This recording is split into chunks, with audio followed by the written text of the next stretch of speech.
Hello and Jai Hind everyone. Welcome to the video of the LK Academy. And today we're gonna see the most interesting topic, which is actually viral right now, because we're gonna talk about the Palestine recognition. As you know that कि recently एक दो news आपने viral होती हुई देखी होंगी Palestine recognition को लेकर।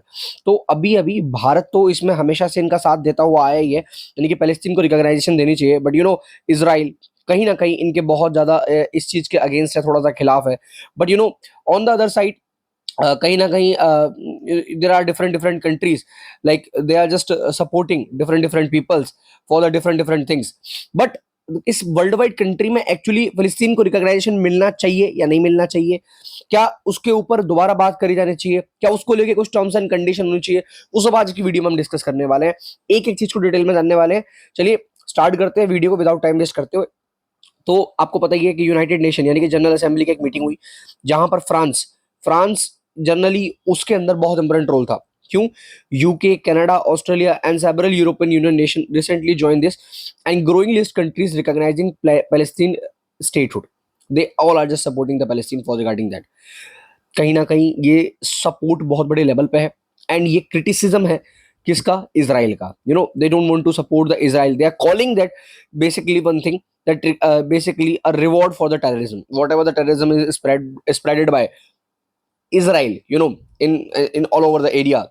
दैट इज द रीजन कि पैलेस्टीन वगैरह वाला एरिया जो हमास वाला एरिया जो है वहां रिकॉग्नाइजेशन मिलनी चाहिए, ये ऐसा उनका मानना है। नाउ देखिए, ये जो गाजा है, this is called Gaza and this is called ये जो मेन एरिया, आपके दो एरियाज है।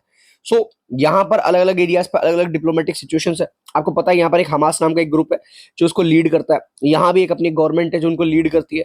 तो दोनों जगह फिलिस्तीन वगैरह में ये पूरी सिचुएशन है। This is the current situation जो मैं आपको बता रहा हूँ, ठीक है। अब यहाँ पर इस सिचुएशन क्या है कि भैया हालत तो यहाँ की खराब है काफी ज्यादा। आपको पता है कितनी बॉम्बार्डिंग वगैरह जितनी भी चीजें हुई हैं वो बड़े लेवल पे यहाँ पर देखी गई है। अब उसका इम्पैक्ट क्या है ना? जो गाजा बार हुआ उसका इम्पैक्ट क्या है? तो Palestine already enjoys the broad recognition, maintain the diplomatic missions and participation in the international events. मतलब जितने भी इंटरनेशनल इवेंट्स हुए, जितनी भी चीजें हुई, वहां पर ये सारी चीजें कहीं ना कहीं इनको बहुत बड़े लेवल पर सपोर्ट मिल रहा है। लोग इसराइल के अगेंस्ट है, लोग इसराइल के अगेंस्ट है, ये बहुत सिंपल सी बात है। एंड यहाँ पर क्या है? Full sovereignty, full effective control जो है टेरिटरी पे है, due to Israel occupation on the West Bank of the Gaza. Gaza की जो वेस्ट बैंक है वहां पर इसराइल का ऑक्यूपेशन है, ये हम बहुत टाइम से देख रहे हैं। नाउ वॉर का इफेक्ट क्या हुआ कि देखा गया कि पॉलिटिकली सिंबलाइज वगैरह बहुत सारी चीजें देखी गई, बट डिप्लोमेटिक प्रेशर है ना, थोड़ा बहुत। कहीं ना कहीं इसराइल जो है अभी मतलब ongoing offensive in Gaza. And देखिए, इसराइल एक अपनी जगह अलग गेम खेल रहा है, भारत अपनी जगह अलग गेम खेल रहा है। हालांकि मैं आपको बताऊं कि जो इसराइल के और भारत के जो रिश्ते हैं, इसराइल के और जो भारत के जो रिश्ते हैं वो काफी ज्यादा अच्छे रिश्ते हैं आपस में। बट स्टिल भारत सपोर्ट फिलिस्तीन बहुत पहले से करता हुआ, 1960 से करता हुआ आ रहा है। तो ये जो यहाँ के प्रधानमंत्री साहब है ना, द वॉर विल कंटिन्यू, इन्होंने साफ साफ बोला है। एंड हैज वोर अ फिलिस्तीन state will never be establish. उन्होंने साफ साफ बोला कि मैं होने ही नहीं दूंगा स्टेट को established. Now USA and Germany fully support कर रहे हैं इसराइल को। अच्छा, आपको पता है जर्मनी सपोर्ट क्यों कर रहा है? अगर मुझे कोई बता सकता हो तो आप में से कोई कमेंट्स में, मैं बता देता हूँ, आप इसके बारे में थोड़ा डिटेल में बताइएगा। जर्मनी सपोर्ट कर रहा है just because of the guilt, जो पूरी तरीके से during the time of Hitler और बाद में भी जो बहुत सारे वॉर्स हुए हैं, तो वो गिल्ट था उसके अंदर एक, उसका सब आज वो सपोर्ट कर रहा है। ओवर 90% ऑफ इट्स इम्पोर्ट है ना जो हो रहा है बेसिकली, ठीक है, याद रखना। तो डेस्पाइट यूरोपियन स्टेट्स, ठीक है, restricting arm support, the US and Germany remains Israel primary defence supplier. याद रखना 90% आ रहे हैं। वॉशिंगटन ने अभी अभी अप्रूव किया 6.4 बिलियन डॉलर्स का arm package for the Israel.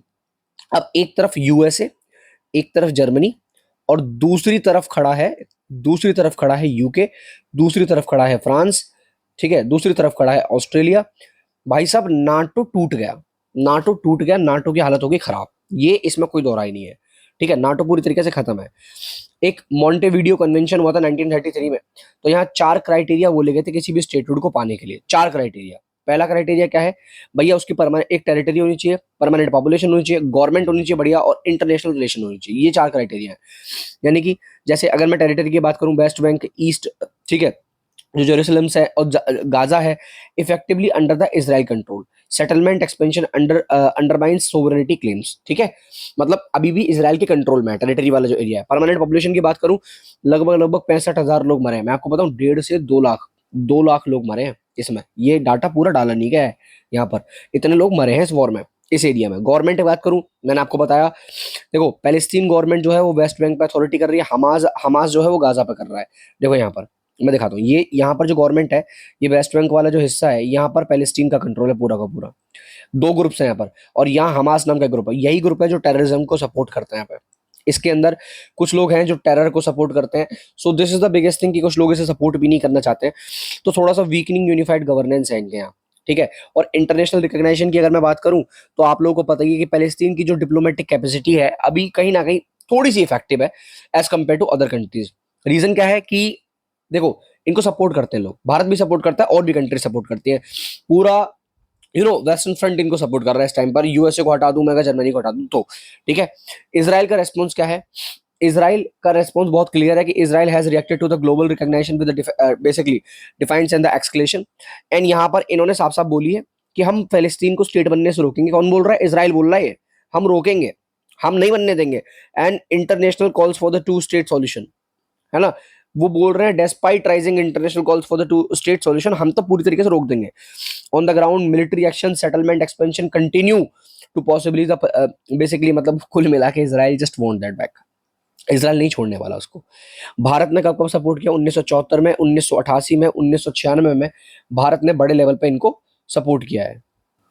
ठीक है जी, तो भारत ने इनको बड़े बड़े लेवल पर सपोर्ट किया है। एंड भारत ने अपना जो पहला ऑफिस खोला था वो गाजा में खोला था, बट 2003 में उसको बेसिकली शिफ्ट कर दिया था। That you all know that. ठीक है, तो you can go through with this article. Bharat ने फलस्तीन को सपोर्ट किया हमेशा से। नाउ मल्टीलेटरल अगर मैं सपोर्ट की बात करूं, तो यूनाइटेड नेशन ने एक सॉल्यूशन दिया है पैलेस्टीन को सेल्फ डिटर्मिनेशन के साथ। मतलब भाई देखो, सिंपल सी बात है, यूनेस्को मेंबरशिप 2011, ये सपोर्ट सारा का सारा सपोर्ट पैलेस्टीन के साथ है। बट सारी दिक्कत अटक के रह कहाँ जाती है, सारी की सारी प्रॉब्लम अटक कहाँ जाती है? अटक ये जाती है कि जो बहुत बड़ा एरिया है फलस्तीन का, इसराइल मानने को तैयार नहीं है। इसराइल के सपोर्ट में दो बड़ी पावर है, जर्मनी है यहाँ पर इसराइल के सपोर्ट में, इसराइल के सपोर्ट में यहाँ पर कहीं ना कहीं आपको पता है दूसरी तरफ यहाँ पर यूएसए है। जब इतनी बड़ी दो पावर इसराइल को सपोर्ट कर रही हो, तो मान के चलो मेरे भाई, पॉसिबल नहीं है फिलिस्तीन को यहाँ पर पूरी तरीके से आजाद कराना। जो भी कंडीशन रही है वहां पर पहले, उन सबको एम्फसाइज करना आसान नहीं है। जो मेन चीज है, जो पॉलिसी अप्रोच है, advocates a negotiable two state solution and independent Palestine state in the West and the Gaza with East basically Jerusalem as its capital based on the pre 1967 borders. मतलब diplomatic way में शांति से ही ये मुद्दा solve होगा। आप कितनी भी कोशिश कर लो, इस मुद्दे को अदरवाइज सॉल्व नहीं किया जा सकता।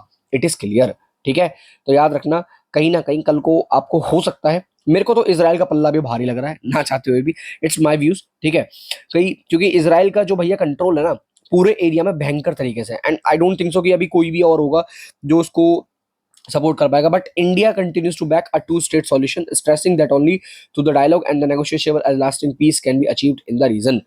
अब शांति शांति की बात करते हैं। One of the biggest famous like quote is that कि शांति भी कई बार युद्ध से आती है। So it happens, it will happen, it will happen actually, it will happen actually, ये नहीं रुकने वाले भाई। ठीक है, आई होप गाइज आपको वीडियो अच्छी लगी होगी, पसंद आई होगी। अगर if you want to see the kind of videos और आपको ऐसे ही कंटेंट चाहिए, तो GPSC, UPSC, NDS, CDS multiple courses हम लॉन्च करते हैं। You can join any of the courses with minimal amount. और आपको डिस्काउंट चाहिए, मेरा कोड यूज करो, इस क्यूआर कोड को स्कैन करो, सारी डिटेल्स मिल जाएंगे। मिलेंगे अगली वीडियो में, तब तक के लिए जय हिंद, वंदे मातरम।